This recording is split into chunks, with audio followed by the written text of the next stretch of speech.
I doing? I messed that up.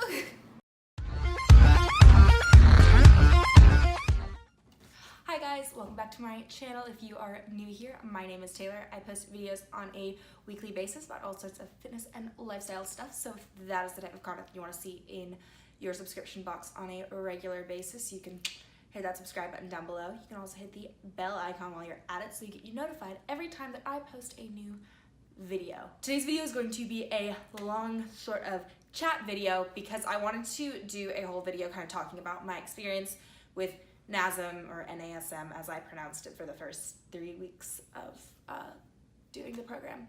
But basically, if you didn't know, I just last week took the test to get my personal trainer certification. So as of last week, I am officially a certified personal trainer, so I have physical proof that I do in fact know what I'm talking about. I wrote a whole outline of all the topics I wanted to cover because there was just a lot that I wanted to get out in one video. So first up is kind of the why I chose this program in particular. So because I've known for a while that I wanted to get a personal trainer certification, not just for the actual personal training part of it, but also because knowing what I'm doing in the gym is kind of something that's really important to me, and I want to make sure that I am doing things that are good for me and are not going to put me in a position where I'm putting myself at risk of getting hurt. Because if you've ever watched people in the gym, there's a lot of people who put themselves at risk of getting hurt by doing all sorts of crazy things. So I really wanted to make sure that I'm not doing anything now that's going to make me unable to be active in 40 years. So then I started doing my research on different personal training programs. And basically from what I found, there were two that kind of got the most traction and are kind of the most well-recognized names. And those are ACE and NASM, which is what I ended up going with. Because basically a lot of the research that I was seeing said that NASM is basically overtaken ACE as far as the go-to forefront program. It really focuses more on not just personal training in general, but also really on addressing certain imbalances and addressing issues that people might have as a result of not being active for a while, which is a big thing when you shift from being an inactive person to someone who's working out regularly. Is there's all sorts of weird things with your muscles and imbalances that may be set up as a result of just the way that you walk or kind of the things that you do on a regular basis that throw your body off, that you need to be able to work on correcting before you start going into the gym and going hard, because otherwise you're going to put yourself at risk of injury, which is no bueno. So I really liked the focus on that. And I ended up going with their self-study program. It was the cheapest one that they had, so basically I was just kind of learning all the material myself. For me, that's something that works really well. I find that I do so much better teaching myself material than I do learning it in a classroom. It's just a matter of what works for you. That's just me as a person, and also it's the much cheaper option. Okay, second part of this, I kind of wanted to do my first impressions.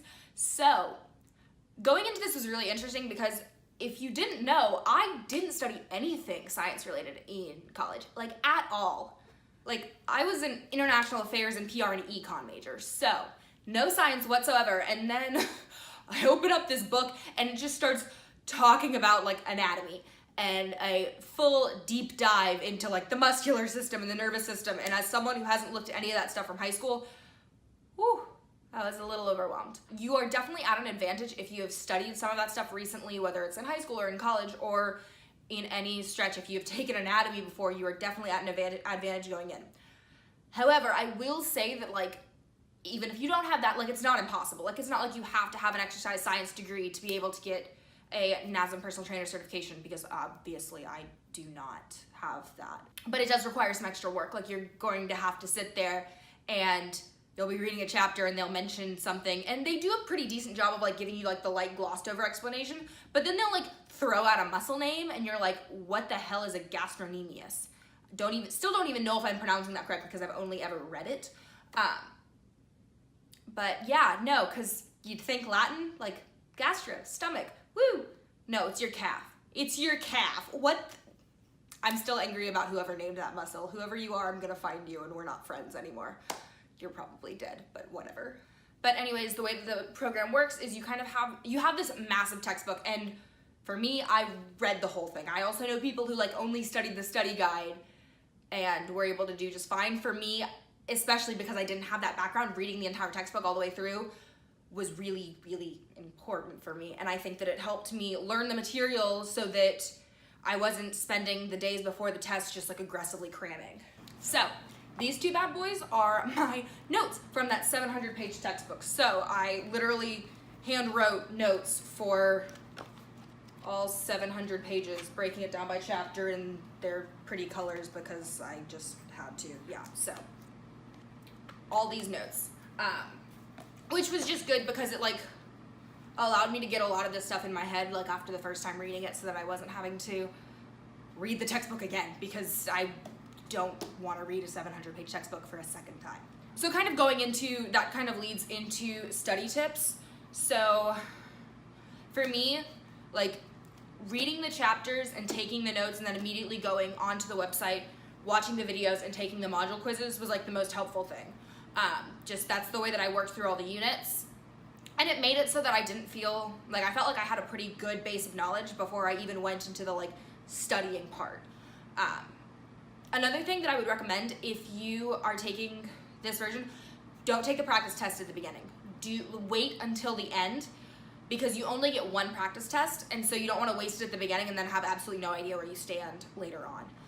The practice test is for the most part like pretty representative of the exam. I would say the exam was maybe a little bit harder, but not by much. So if you scored well on the practice exam, that's a pretty good sign for how you're going to do on the actual test. I still don't know how I scored on the test, which I'm still annoyed about. I just know I passed. And I would like to know, but apparently that's not information that they give you. There's also a study guide that they give you that's about 50 pages long, and that is kind of what I focused on in the week leading up to the exam. Actually, in the spirit of full disclosure, I studied like the 2 nights before, and that's it. So you can pass without sacrificing your entire life for a whole week on end to studying. So I really just dug in that like those 2 nights before, and like found a random Quizlet and used that to study, and then really focused on that study guide. Another thing that really helped me is, so I'm the type of person that like I learn things really well when I write them down. One of the things that they always focus on, that you're going to have a lot of questions on, are the dynamic and static postural assessments, and basically what sort of muscle imbalances that leads to, which muscles are overactive or underactive, and kind of the most common posture issues. So what I did was I made this fun little spreadsheet. This is the dynamic postural and this is the static. Just some notes on the common postural like issues, and then what muscles are lengthened and shortened as a result. It'll also really help you if you're like me and have very limited experience with a lot of these muscles. You just start thinking about them. Like, so like if my feet are turning out, it means that something on the outside of my leg is probably a little bit tighter and something on the inside of my leg is probably a little underactive. So just things like that, where I can like actually like physically like move my body to get a sense of that. That also helps.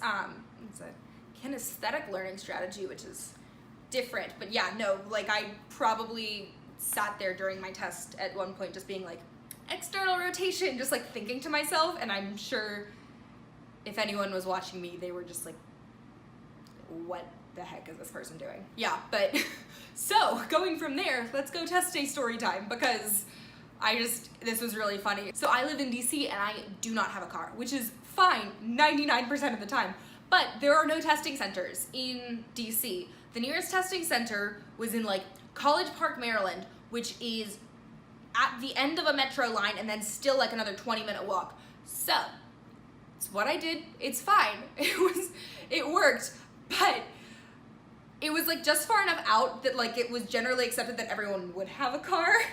And so I get there and I have my backpack, because I wasn't about to just like bring nothing with me, because I was paranoid about getting there super late, and so I got there super early and just ended up sitting somewhere for a while and like working on my laptop.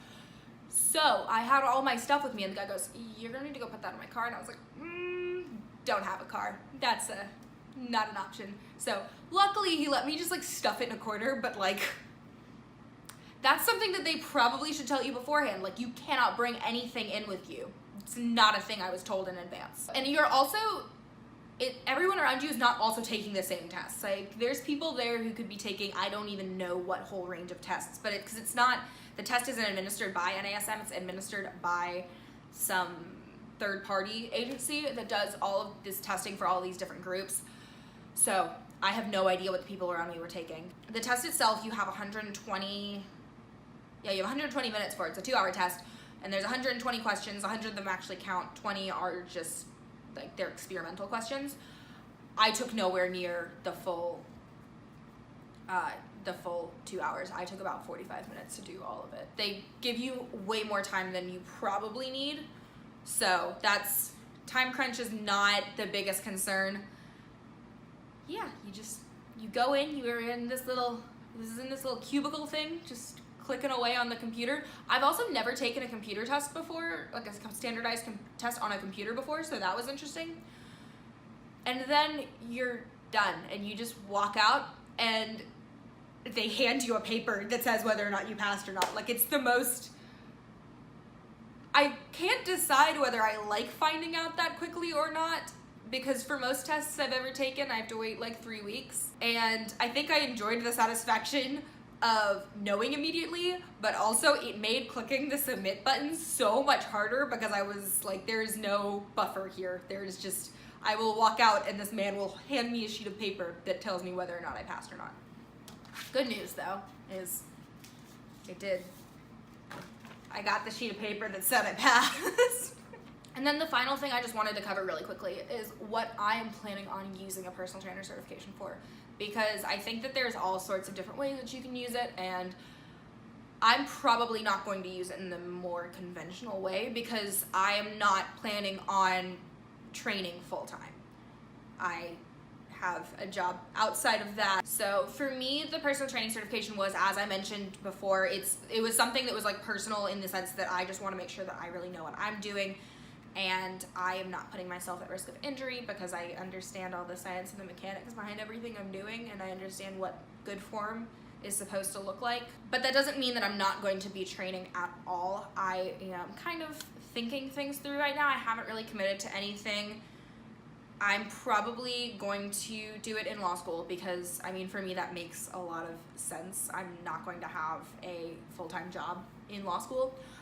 So it'll be something that I can use to make a little bit of money on the side because goodness knows I'm probably not going to be rolling in it while I am at school again. So for me, it's something that's going to be really helpful when I get to that point in my life. And then right now, I don't know. We're thinking some things through. I'm thinking about doing some online training somehow. I'm thinking about maybe applying to work at one of the gyms near me for a little bit, kind of more on weekends than anything else. And finally, I mean, I really feel passionate about using it for the stuff that I'm doing on here. And that's because there's so much stuff that goes onto the internet these days about health and fitness that is poorly informed and is giving people, quite frankly, like bad information and stuff that's not healthy for them. And I don't want to be adding to that by sharing things without actually knowing that what I'm sharing is something that has scientific backing to it and that has actual value and isn't going to mess anyone up in the long term. And so for me, getting this certification and having that title to me, my name, makes me feel that much more confident in sharing this stuff on the internet and in giving exercise advice, because I know that I'm not just like spouting what works for me but isn't necessarily accurate for everyone, and I have much more of a solid foundation to what I'm doing. So for me, it was just really important that I have this training so that I can continue to do what I do here. Now that I have talked at this camera for 15 minutes straight, that's about it for the video.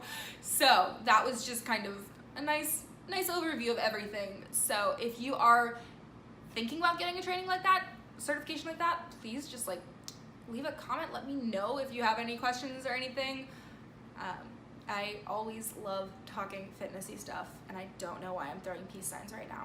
If you enjoyed this video, go ahead and give it a thumbs up. If you want to see more from me now that I am actually certified in my fitnessy content, you can give me a little love in that subscribe button, and I will see you guys next week for next week's video.